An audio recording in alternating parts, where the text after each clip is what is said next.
একটা ডিম দিয়া কত সুন্দর করে দেখছেন একটা পুডিং বানাই লাইছে। আপনারা যদি বানাইতে চান আপনারা লগে শেয়ার করি আমার রেসিপিটা দেখে আপনারাও বানাই লাইন এভাবে একটা পুডিং দেখছেন কত সুন্দর হয়েছে কত ইয়াম্মি লাগতেছে। এই যে প্রথমে আমি কড়াইয়ের মধ্যে আছে না একটু চিনি লইয়া লইছি, চিনিটা ক্যারামেল বানাবো একটু জাল দিয়ে গোটা কাটা করে টয়ে সেরে একটু বসায় তৈলে ক্যারামেল হয়ে দেবো সুন্দর করে। এই পর্যায়ে ক্যারামেলটা হইতে গেলে পরে আমি একটা বাটির মধ্যে সেট করে এলাম। আমি ক্যারামেলটা হয়ে গেছে পরে দেখেন বাটির মধ্যে কত সুন্দর করে সেট করে আনছি। তাড়াতাড়ি গরম থাকতে থাকতে ক্যারামেলটা হাসায় লাইবেন, নাহলে পরে ক্যারামেলটা আছে না শক্ত হয়ে যাবো। তাড়াতাড়ি যেই বাটির মধ্যে বসাইবেন এই বাটির মধ্যে হাসায় লাউন লাগবো। এখন যে কড়াইটা এটা তো আর বুঝতাম না, এই কড়াইটার মধ্যে আমি ওই যে দুধটা দিয়ে ডালাইছিলাম দেখছেন দুধটা পরে লাল হয়েছে, ক্যারামেলটা এই দুধের লগে মিক্স করে লেছিলাম কড়াইটা ফুচা টুচা দুধ বাহি আছেন।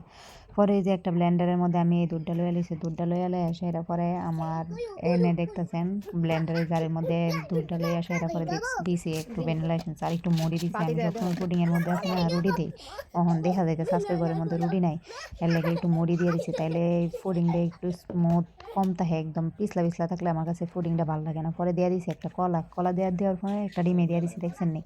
অনিডার ভালো করে ব্লেন্ডার করে নিছি, ব্লেন্ডার করে নিয়ে সেটা ভালো করে ব্লেন্ড করে সারার পরে এনে সাইডকে নিতেছি। পুডিংটা আমার আগেই দেন ক্যারামেলটা সেট হয়ে গেছে, কখন আমি এটা ভালোভাবে সাইডকে লইতেছি। এই যে দেখেন আমি কলাটা লওয়ার পর আমার ফুটে মন কান্দা লাগাই দিছে, কলা খাইবো, কলা পরে অর্ধেকটা খাই আর অর্ধেকটা ফালাই দিছে। লাস্টে আমি খালি একটা ব্লেন্ড করার পর কলাটা আস্তায় দেখা যাইতেছে। পরে গাইটা গুইটা এভাবে সাইকেল লইয়া সেটা করে পুডিংটারে একবারে ভালোভাবে সাইকেল লইছি, সাইকেল লইয়া একটু ঝাড়া দিছি, ঝাড়া দিয়ে সেটা করে নিয়ে চুলার মধ্যে একটা পাতিল বসাইয়া দিছি, পানি দিছি একটু হালকা উল্টা করে বসাইছি। আমি এটা আবার কিছু মনে করেন আমার এটা বেশি বড় আছেন ইয়াটা স্ট্যান্ডার্ড, যার কারণে আমি উল্টা করে বসাইছি। উল্টা করে বসাইলে পর আমার আর বড় এতে কোনো সমস্যা নাই। পরে ঢাকনা দিয়ে দেখছেন কত সুন্দর করে ঢাকাইছি। ঢাকা দেওয়ার সারার পরে আমি ঢাকনা উল্টাইছি, প্রায় 20 মিনিট পরে দেখা যাইতেছে একটা শলা দিয়ে গুঁতা দিছি, দিয়ে হয়ে গেছে।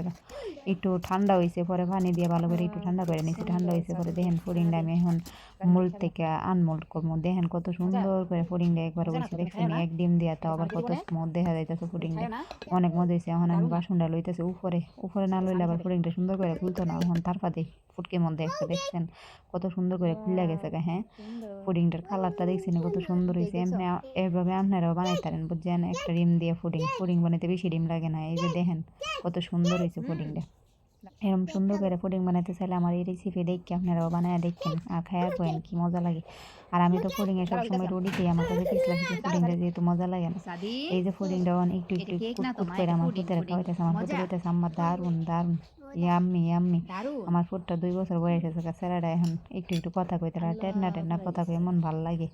আচ্ছা সমস্যা নাই, দেখছেন নি পুডিংটা কত ইয়াম্মি লাগতেছে, ডেলিশিয়াস লাগতেছে। আপনারা এইভাবে বানায় খায়েন, খাইলে পরে কইতে পারবেন পুডিং যে কত মজা, না খাইলে পরে কেমনে কইবেন। এভাবে বানায় খাইয়া পরে জানাইবেন আমারে।